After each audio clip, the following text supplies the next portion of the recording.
Kami tidak terima jika dana-dana CSR itu Harvey Muiz merampok uang negara yang triliun hanya dihukum 6,5 tahun.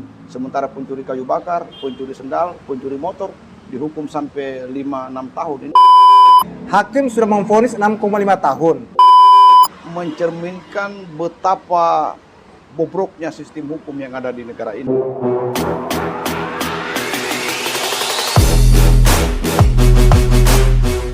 Untuk kalian, selamat datang di podcast kami hari ini. Dalam episode ini, ya, kita akan membahas salah satu isu yang sering menjadi perbincangan hangat tapi jarang mendapatkan perhatian yang layak. Penegakan HAM yang tumpul ke bawah, khususnya di Kota Palu.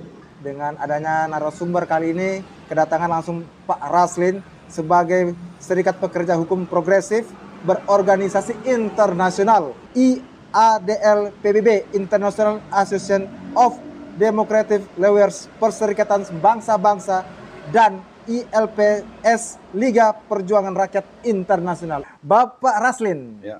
Oke, Pak, boleh diperkenalkan sedikit latar belakangnya Bapak ke teman-teman OTT Podcast yang berada di Kota Palu?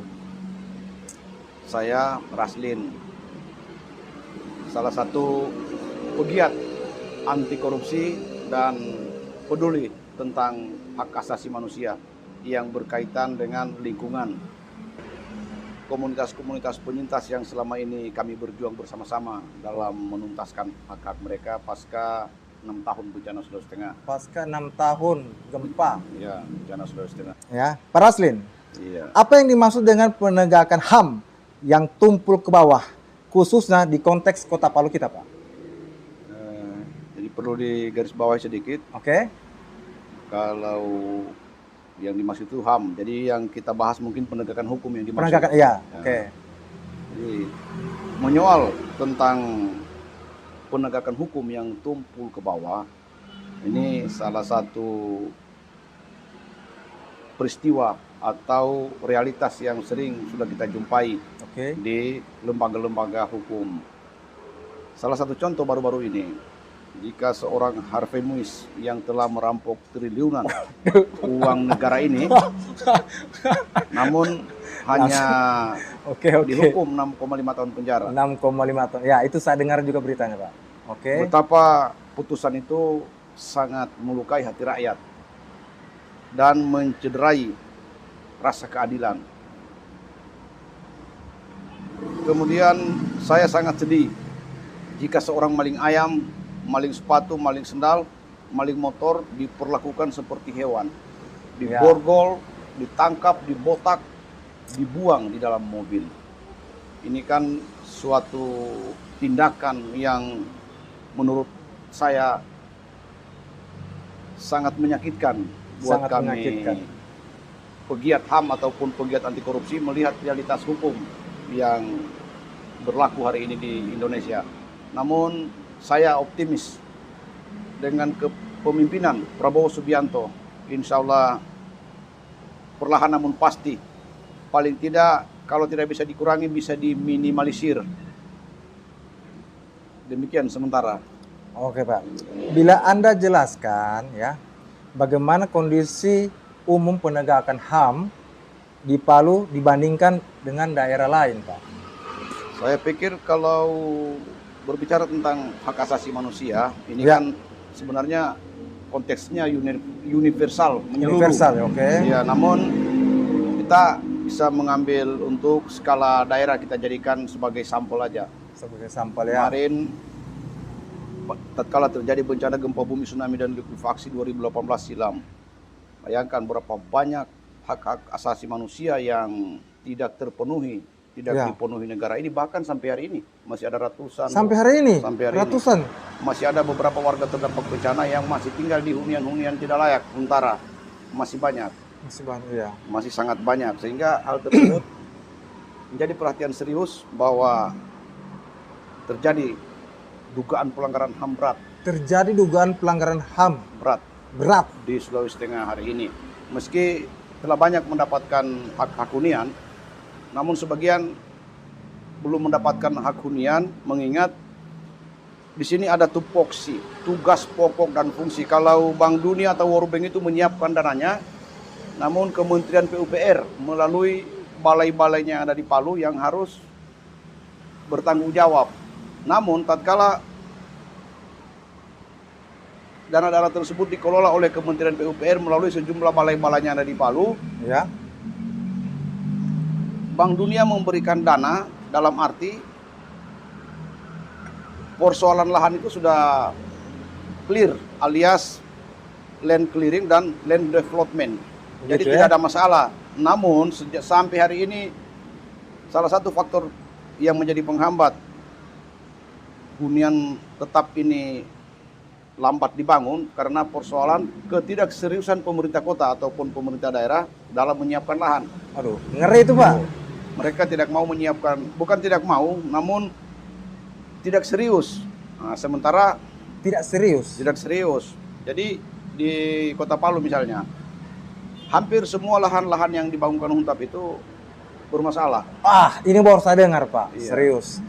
Hampir semua bermasalah karena rata-rata ex HGB, hak guna bangunan oleh Oke. korporasi. Oke. Suatu ketika saya terlibat diskusi sama Kanwil ATR BPN, saat itu dijabat oleh Pak Doni Janarto. Oke. Beliau mengatakan sebenarnya tidak ada permasalahan di lahan Huntap karena pada 2019 Juli silam beberapa hak guna bangunan dia sudah tidak perpanjang lagi karena sudah sampai 30 tahun. 30 tahun. Iya kan rata-rata masa berlaku HGB 30 tahun. Oke. Ternyata korporasi tidak terima. Gugat Korporasi kiri, terima. gugat kanan, klaim warga, klaim pokoknya macam-macam yang mengklaim. Saya salah sebentar Pak Raslin. Iya. Tabe izin. Iya. Kalau boleh tahu, Bapak siap membuat pernyataan kayak begini? Apakah memang Bapak sudah berdasarkan ada dasar dari Bapak sendiri? Artinya saya pikir semua orang tahu di Sulawesi Tengah Semua bahwa orang saya tahu, oke. hampir setiap saat meramaikan jalanan Kota Palu dengan aksi-aksi saya bersama penyintas. Oh gitu ya. Jadi tidak secara langsung mengambil inti dasar dari itu. Ya, jadi rekam digital saya jelas. Rekam digital Bagaimana jelas. perjuangan saya, pakai duit saya. Pakai duit Anda. Ya, itu kita satu kali turun lapangan pakai duit. Tidak ada dibiayai dari siapapun. Tidak ada biaya saya. Modal sendiri. Modal sendiri. Itu bentuk kepedulian saya terhadap warga terdampak bencana yang berkaitan dengan hak asasi mereka tidak terpenuhi dan tidak sanggup dipenuhi negara ini. Waduh, Gitu. ngeri Pak Raslin, ngeri. Padahal tidak terhitung berapa kali kita aksi di DPR, di Balai, di mana-mana, di Komnas HAM. Namun sebenarnya target dari Kementerian PUPR itu sampai periode dari 2019 sampai dengan 2024 itu sudah harus Clear. clear, Sudah harus clear. Nah, namun Kementerian PUPR mengalami kendala pada saat mereka membangun karena persoalan lahan yang terus-menerus mendapat permasalahan. Oh, persoalan lahan ya. Iya. Bukan dari faktor anggaran kah atau dari apa? Bukan. Oke. Jadi Bank Dunia memberikan dananya dengan catatan mereka sudah siap untuk disediakan lahan. Oh, begitu. Ya, disediakan lahan.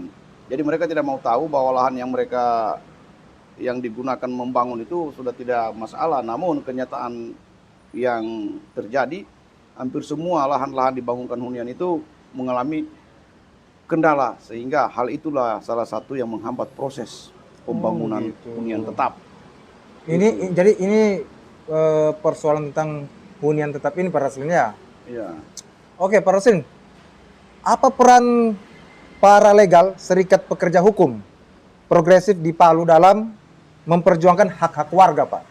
Jadi salah satu upaya kami dalam mengakomodir nasib-nasib mereka yang belum mendapatkan hak hunian ini memang perjuangan yang sangat berat.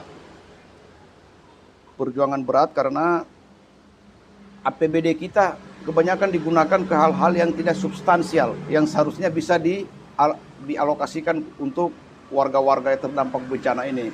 Contoh, kemarin 14 miliar pada tahun 2022.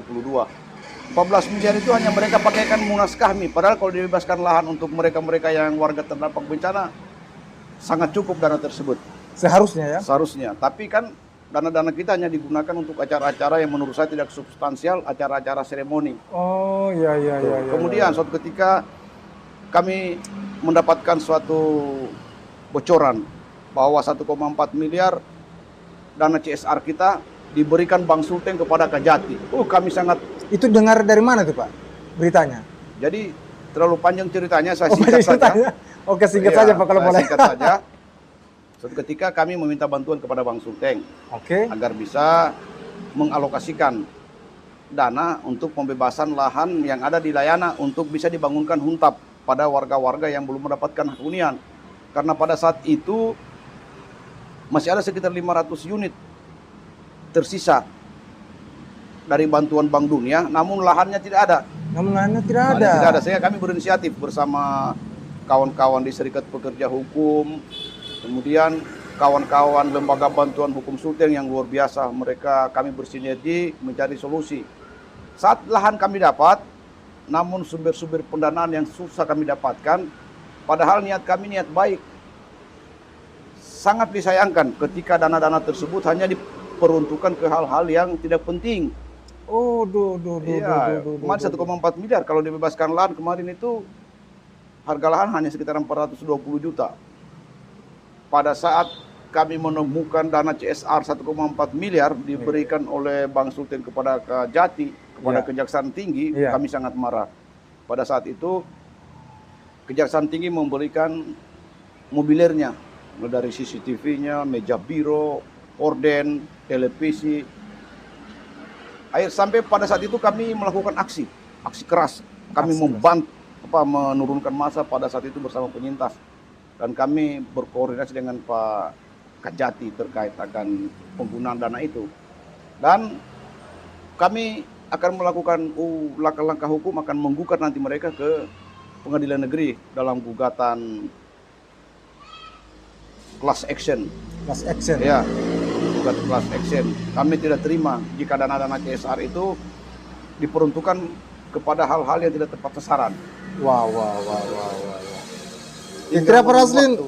Nah terus, masih mau ditambahkan? Iya, tinggal kita tunggu waktu. Oke. Karena memang dari beberapa bulan kemarin kami sudah melakukan upaya hukum, melakukan gugatan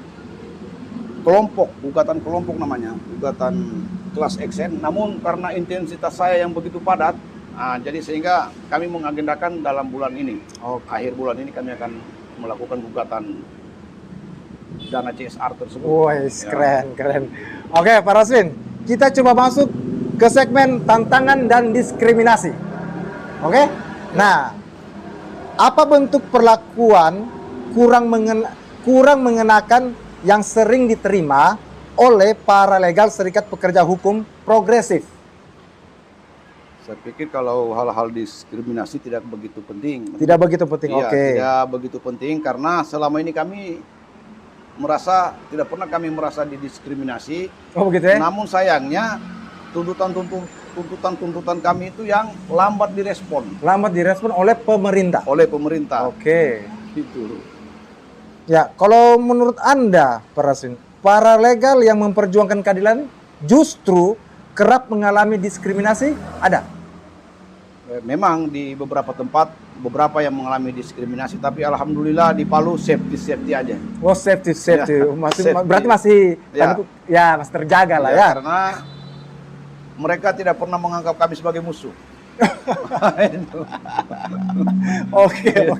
Ya, kalau ini Pak Raslin, bisa Anda ceritakan kasus nyata yang menggambarkan penegakan HAM yang timpang ke bawah? Bisa Anda jelaskan itu, Pak? Ya, fenomena ini sebenarnya bukan rahasia umum lagi. Di mana-mana kita bisa melihat bagaimana perlakuan hukum. Oke. Padahal hukum itu memiliki segala warga negara bersama kedudukannya di dalam hukum dan pemerintahan dan wajib menjunjung hukum dan pemerintahan dengan tidak terkecuali. Namun pasal-pasal itu hanya angin lalu saja. Oh begitu ya? Tidak sama di hadapan hukum. Contoh kasus. Ya. Jika seorang Harvey Muiz merampok uang negara yang triliun hanya dihukum 6,5 tahun, sementara pencuri kayu bakar, pencuri sendal, pencuri motor dihukum sampai 5-6 tahun. Ini kan suatu bentuk ketidakadilan. Itu Pak Raslin, saya coba mau tanya. Hakim kan sudah vonis 6,5 tahun nih. Ya. Nah, terus banyak masyarakat atau mungkin juga ada daerah bagian pemerintah yang protes, Iya. ya kan? Kenapa sih hukumannya cuma 6,5 tahun? Dia sudah melakukan korupsi sekian ratusan triliun, ya. Iya. Tapi hukumannya cuma 6,5 tahun. Hakim sudah memvonis 6,5 tahun. Iya. Apakah kira-kira masih bisa diubah yang begitu? Sama Ya. si awam ini Pak Rasul, Ya, pada kira-kira. dasarnya putusan hakim itu sah, Sah, sah. Namun sudah tidak bisa diganggu gugat. tidak bisa diganggu gugat, namun suara rakyat masih di atas daripada konstitusi. Oke, iya, iya. Sehingga kami selalu menggaungkan agar kiranya melalui kesempatan podcast sore hari ini kami berharap kepada Presiden terpilih Prabowo Subianto Prabowo Subianto. Siap. agar bisa berkoordinasi dengan Mahkamah Agung, kiranya dapat meninjau kembali putusan yang sangat melukai hati rakyat itu. Ya, ya, Itu ya. harapan ya. kami. Benar sekali. Karena kapan juga lalu saya lihat ada di sosial media Presiden kita Prabowo Subianto ada sedikit ini ya memprotes ya Iya. dengan apa ya dipidanakan hanya dengan 6,5 tahun. Iya. Oh gitu. Oke. Jadi Ya gimana? ada dugaan konspirasi besar. Ada dugaan Iya, konspirasi karena besar. dia begini, sederhana. Konteks dan konsepnya sederhana. Iya. Bahwa putusan-putusan ringan itu mohon maaf tidak ada yang gratis. Tidak ada yang gratis, Pak. Ya, jadi fenomena dengan tertangkapnya Hakim Pengadilan Negeri Surabaya Iya. beberapa minggu yang lalu Oke. itu kan mencerminkan betapa bobroknya sistem hukum yang ada di negara ini. Jika semua putusan-putusan itu harus dibarter dan Barter. seperti ada titipan. Oh begitu ya? Ya, Seperti ada seperti titipan. ada titipan, dan ini bukan rahasia umum lagi. Bukan rahasia umum lagi. Ya, gitu. Pak Raslin, untuk bagian diskriminasi tadi, ya, dengan tantangan itu sudah kita bahas. Dan saya coba masuk ke segmen dampak pada masyarakat ya. Kalau menurut Anda, Pak Raslin, bagaimana perlakuan ya yang diterima para legal ini memengaruhi masyarakat yang membutuhkan bantuan hukum, Pak Raslin? Ya, jadi kenapa kami berinisiatif dari Serikat Pekerja Hukum Progresif dan Ya. Lembaga Bantuan Hukum Sulteng, kami selalu berinisiatif tatkala ada warga-warga yang butuh perlindungan hukum yang tidak bisa membayar jasa pengacara. Sepakat sekali Pak Raslin, betul, sepakat. Dan Sepakat. itu banyak kami lakukan, termasuk kemarin ada beberapa kasus-kasus pelanggaran undang-undang IT yang oknum yang dilaporkan oleh pihak korporasi CPM di Poboya yang melibatkan Agus Daliman kemarin. Oh, Sampai gitu. kami berapa kali kami aksi di pengadilan negeri. Oh, Ya. sampai Sampai aksi dengan warga Poboya pada waktu itu. wah. Ya. Kami hadir untuk menjadi garda depan kepada warga-warga yang tidak bisa membayar jasa pengacara, kami tampil. Ya. Kami ikhlas. Ada tanggapan? Alhamdulillah tanggapan mereka juga baik. Oke. Tanggapan Dari pihak CPM? Dari pihak CPM juga seperti itu. Banyak. Kemudian beberapa kasus-kasus yang terjadi, ada salah satu salah satu tahanan yang meninggal di Polda, Mugni Sakur. Kami juga hadir memberikan perlindungan hukum, bantuan hukum secara cuma-cuma, secara gratis. cuma-cuma dan gratis, Ya. luar biasa. Kami ikhlas membantu sesama. Gitu. Jadi kalau persoalan-persoalan tentang sosial, tentang kesenjangan sosial, kami selalu menjadi garda depan. Saya juga sangat berterima kasih kepada rekan-rekan saya, rekan-rekan sejawat seperti Pak Agus Salim. Pak Agus Salim, ya. Ya, kemudian ada Kasogi Hamonangan, Ibu Mei Prawesti, ada Rusman Rusli, kemudian kawan-kawan yang ada di LBH Sulteng, luar biasa. Saya sangat bangga memiliki teman seperti mereka. Keren. Yang Ya. meluangkan waktu, pikiran, tenaga dan biaya, pakai biaya sendiri. Oh begitu ya? Ya, pakai biaya sendiri. Iya, iya, iya. Ya, tapi kami ikhlas kok. Nah, ternyata berbuat baik itu ada sebuah filosofi yang saya yakini hari ini. Ya, gimana? Kerja ikhlas, rezeki tak terbatas. Wes keren. Itu dia. Mantap. Oke Pak Rasin, Ya. saya coba lagi ini mau bertanya, apa dampak terhadap masyarakat, kepercayaan masyarakat ya, pada sistem hukum dan HAM? Jadi hari ini masyarakat sudah hampir tidak mempercayai persoalan. Artinya kalau hukumnya dipercaya, oknumnya, oknum-oknum yang menegakkan hukum ini. Ya, hampir suatu ketika saya melakukan beberapa survei di beberapa warga-warga yang pesisir. Ya. Ya, mereka kan masih awam dalam hal hukum. Nah, namun mereka seolah tidak ada perlindungan lagi. Sepakat, oke. Ya, gitu yang terjadi hari ini. Nah, memang sih kalau saya mau lebih menyimak lebih mendetailnya, memang banyak juga masyarakat, contoh ya saudara-saudara kita yang berada di bawah kaki gunung, ya di pelosok-pelosok pinggiran kota, mungkin saja banyak juga mereka membutuhkan bantuan dari seperti Komiu, toh. Artinya mereka juga yang belum sama sekali yang belum tahu atau belum bisa bergerak, mungkin mereka punya persoalan juga toh, dan membutuhkan namanya bantuan seperti Bapak geluti kayak begitu. Oke Pak Rasin, menurut Anda adakah upaya masyarakat di Palu untuk mendukung para regal ini? Ya, mereka sangat mendukung. Sangat mendukung. Sangat mendukung. Kami punya pergerakan, apalagi setiap SPHP, Serikat Pekerja Hukum Progresif itu melakukan aksi, kami tolak separuh masa yang datang karena keterbatasan dana. Oh begitu ya? Iya, bayangkan Serikat Tani Sigi, Serikat Tani Sibowi, belum lagi komunitas petani, buruh, komunitas penyintas yang ingin bergabung, namun kadang saya tolak. Oh begitu? Iya, saya bukan ditolak dalam arti tidak ingin meramaikan aksi, namun faktor keterbatasan, karena makin besar mereka datang, makin besar kosnya. Oh, gitu. Begitu ceritanya. Tapi tidak bertanya ke mereka mau ongkos sendiri? Dan jangan, saya begini, saya tidak mau membebani mereka, karena mereka itu sudah hidup di bawah garis kemiskinan. Saya tidak mau lagi merepotkan mereka. Saya sampaikan nantilah. Suatu ketika kalau saya bersama kawan-kawan di LBH Sulteng memiliki kelebihan dana, baru kita ramaikan Kota Palu yang lebih fantasi lagi.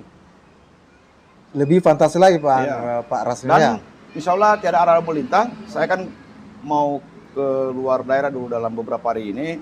Pulang itu saya akan turunkan massa yang besar. Ya, saya turunkan massa besar, saya turunkan semua komunitas penyintas, petani, buruh. Kami akan turun di beberapa instansi-instansi yang kami duga telah bersekongkol dengan korporasi yang telah menghancurkan daerah ini, menghancurkan perut bumi dalam arti kerusakan lingkungan. Salah satunya PTSP, ESDM, Inspektur Tambang. Nah, itu nanti sasaran-sasaran aksi kami. Dan saya pastikan akan saya turun dan kami akan laporkan.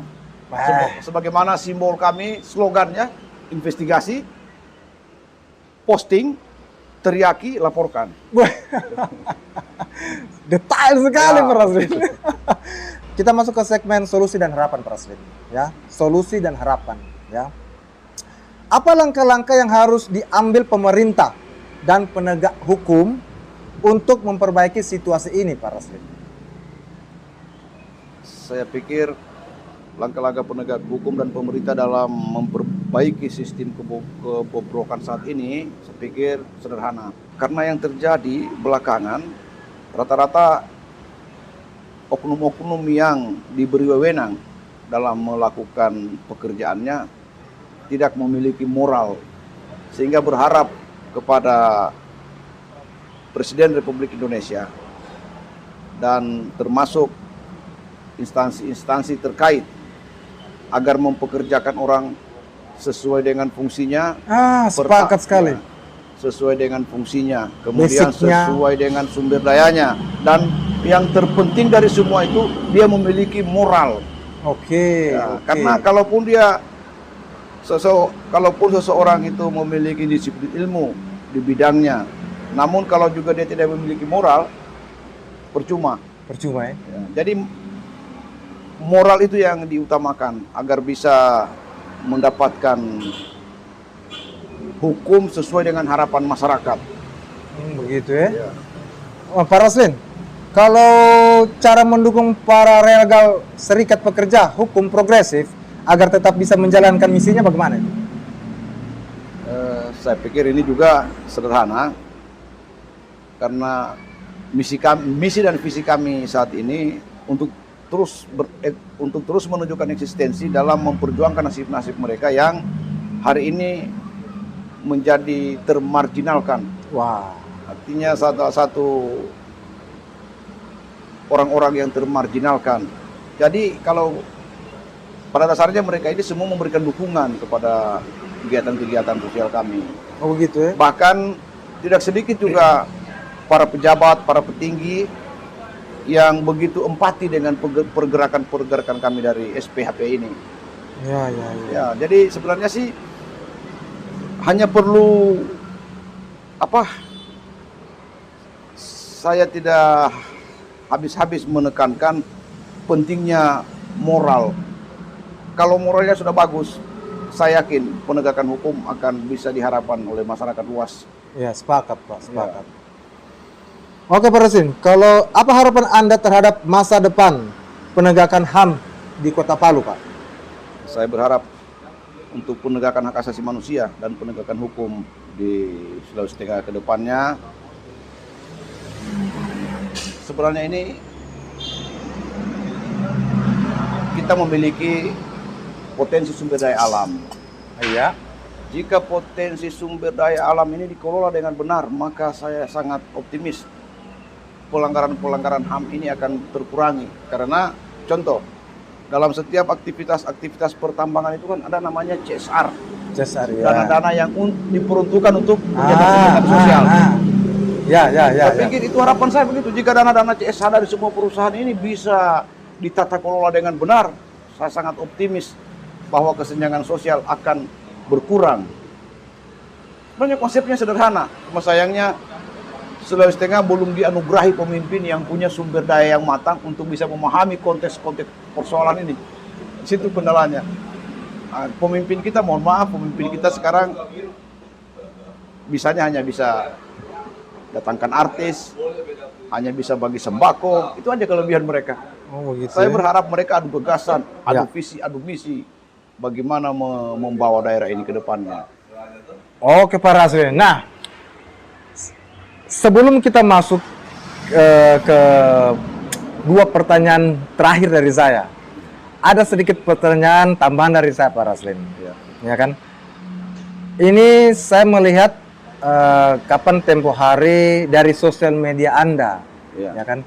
Ini mengenai, kalau saya mau lihat Anda sempat memprotes atau sedikit mungkin keberatan dengan yang adanya Anda itu berada di Talise. Oh iya, baik. Itu saya lihat Anda sempat kayak ada komplainan.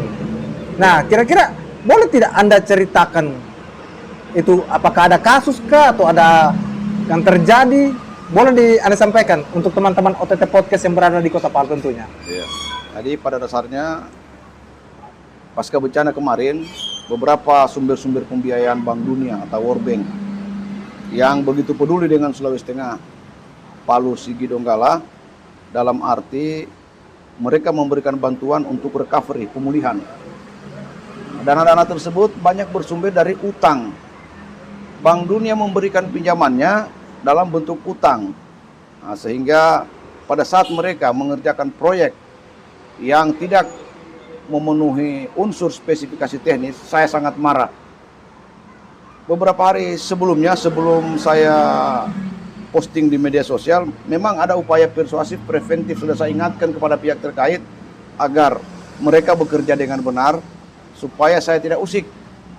Bekerja dengan benar, kemudian menggunakan material-material yang bersumber dari IUP, material legal. Kalau mereka mengambil material legal, material resmi, ada kontribusi ke daerah. Ya.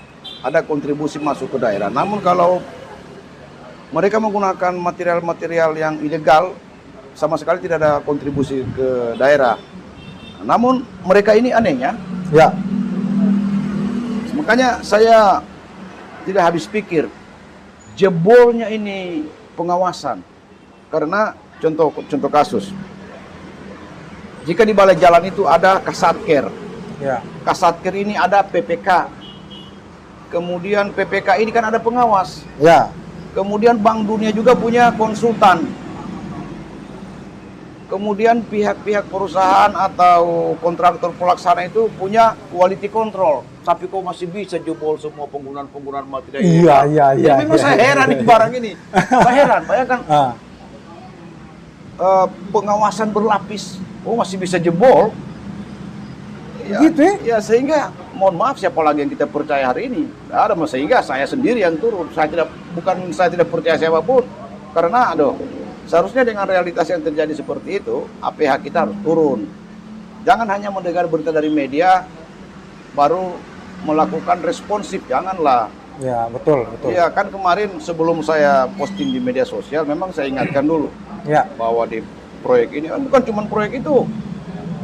Bukan cuma proyek itu. Banyak, hampir semua di sini ada sumber pendanaan Bank Dunia itu dikelola oleh 4 balai, 5 balai. Balai Kementerian PUPR yang hari ini berkantor di Palu. Nah, ada satu BP2JK, Balai Pelaksana Pemilihan Jasa Konstruksi yang khusus melelang. Ini proyek-proyek APBN dan proyek-proyek dana luar yang triliunan. Ya. Nah, pada saat mereka lelang, tergantung ikon, tergantung simbol. Jika proyek tersebut berhubungan dengan jalan, maka balai jalan ada di Jalan Haryono. Jika berhubungan dengan prasarana wilayah, di depan sana, jalur 2. Ya. Depan Bundaran STK, Balai Prasarana dan Permukiman Wilayah. Jika berhubungan dengan sungai, ada Balai Sungai Jalan ke Bandara. Oh begitu ya? Jika berhubungan dengan perumahan, ada Balai Perumahan yang di Jalan Sungai Surumana. Gitu. Jadi dana-dana APBN, dana-dana loan yang bersumber dari Bank Dunia, mereka kelola. Terus yang datang hanya kontraktor-kontraktor dari luar. Padahal ya kontraktor-kontraktor dari luar, mohon maaf, mereka bikin regulasi lelang, mereka bikin serumit mungkin itu regulasi lelang agar kontraktor pribumi tidak bisa masuk di wilayah lelangnya. Ini kan konspirasi. Nah, sehingga saya sangat marah ketika ada kontraktor-kontraktor dari luar atau. Jadi tanggapan Anda sangat marah ceritanya? Saya marah karena kontraktor-kontraktor dari luar, kemudian BUMN yang datang bekerja asal-asalan di sini, jangan coba-coba.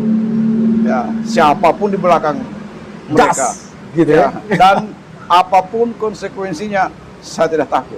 Wih, luar biasa Pak Rasin. Saya tidak takut. Mantap Pak Rasin. Oke Pak Rasin, saya coba masuk ke 2 pertanyaan terakhir saya Pak Rasin. Ya. Jika Anda bisa menyampaikan pesan, ya, ini jika Anda mau menyampaikan pesan pada masyarakat dan pemerintah, oke? Apa yang Anda ingin sampaikan terkait topik ini? Terkait Topik ini? Saya pikir saya berharap kepada pemerintah, khususnya pemerintah kabinet yang baru, Prabowo Subianto, agar kiranya kalau bisa menghilangkan balai-balai ini di Sulawesi Tengah. Karena sumber-sumber masalah yang paling besar di sejumlah balai ini. Kenapa saya katakan demikian? Karena pada saat kontraktor-kontraktor dari luar yang datang bekerja proyek di sini, yang mereka bawa dari luar juga. Kemudian kontraktor-kontraktor lokal hanya bisa gigit jari di tengah triliunan dana penanggulangan bencana ini. Hanya bisa jadi penonton. Gitu ya? Ya, kemudian pada saat mereka mengerjakan misalnya proyek-proyek besar, rumah sakit, sekolah, infrastruktur, semua bahan-bahannya itu speknya dari luar daerah. Sehingga uangnya hanya berputar di sana. Tidak ada berputar di sini. Jadi harapan saya, tolong Ya. jangan lagi seperti ini, supaya kami tidak selalu mengusik, karena kami bukan hanya sekedar mengusik, kami lapor. Urusan mereka bersalah atau tidak, kita serahkan kepada hukum. dengan tetap berpedoman pada asas praduga tak bersalah. Asik, keren. Memang kalau tidak ada penyebab, ya kan? Iya. Ya mungkin kita mau ini Pak ya. Iya. Oke Pak, ini adakah cara bagi pendengar podcast untuk membantu atau terlibat dalam mendukung upaya penegakan HAM di Kota Palu? Saya kayak ini, seperti kehabisan ide. Seperti kehabisan ide, karena selama ini apapun kami lakukan untuk mengakomodir terjadinya dugaan-dugaan pelanggaran hak asasi manusia ini. Karena semua pintu tertutup. Semua pintu-pintu tertutup yang menjadi harapan kami. Contoh, beberapa dana-dana CSR yang seharusnya diperuntukkan untuk mengurangi pelanggaran hak asasi manusia. Kemudian dana-dana kita, sumber-sumber dana kita yang bersumber dari APBD. Ya. Kasihan, jadi apa ya? Saya sangat sedih dan prihatin dengan kondisi Sulawesi Tengah saat ini. Terlebih saya memiliki data bahwa pengangguran di Kota Palu hari ini sebanyak 25.000. Ini kan terjadi suatu kesenjangan sosial. 25.000? 25.000 pengangguran Kota Palu hari ini. Pengangguran di Kota Palu? Iya. Sedikit sekali Pak. Berapa banyak ya? Iya. Ngeri 25.000. Wah. 5.000 pengangguran kita yang ada di Kota Palu saat ini. Oke Pak. Jadi kesenjangan sosial itu hampir ada di sudut-sudut kota. Itu yang terjadi hari ini. Oke Pak Rasin. Oke Pak Rasin, jadi sekali lagi terima kasih. Terima kasih. Ya, terima kasih Pak Rasin sudah meluangkan waktu duduk berbincang di meja podcast OTT, on the table, get your solution. Asik. Saya juga berterima kasih karena ide dan gagasan kita harus dipublikasikan. Iya. Sepakat Pak. Ya, agar mereka paham seperti apa sebenarnya fenomena keadilan yang ada di Sulawesi Tengah, umumnya di Indonesia hari ini. Bahkan kami menyuarakan hak mereka sampai di event-event Asia Eropa. Wah, Tampaknya kan itu luar biasa. Kita ke Nepal, kemudian Jepang, Hong Kong, Kamboja, Natrang, pokoknya hampir di semua belahan. Hampir semua ya. Iya, karena masing-masing memiliki bidang. Ada bidangnya, kalau UNESCO misalnya ada bidang khusus untuk hak asasi manusia, ada khusus untuk masalah kerusakan lingkungan, kemudian ada perlindungan perempuan dan anak. Jadi bidang-bidang itu semua kami aktif di dalam begitu ya organisasinya. Oke Pak Rasin, Ya. kita coba tutup podcast kita di hari ini ya. Oke, terima kasih sekali lagi Pak Raslin, terima kasih sudah meluangkan waktu. Ya, baik. Kami tim redaksi dari OTT Podcast, suatu kebanggaan Bapak bisa meluangkan waktu duduk berbincang santai dengan kami di sini ya. Oke, buat kalian teman-teman OTT Podcast, terima kasih sudah menyimak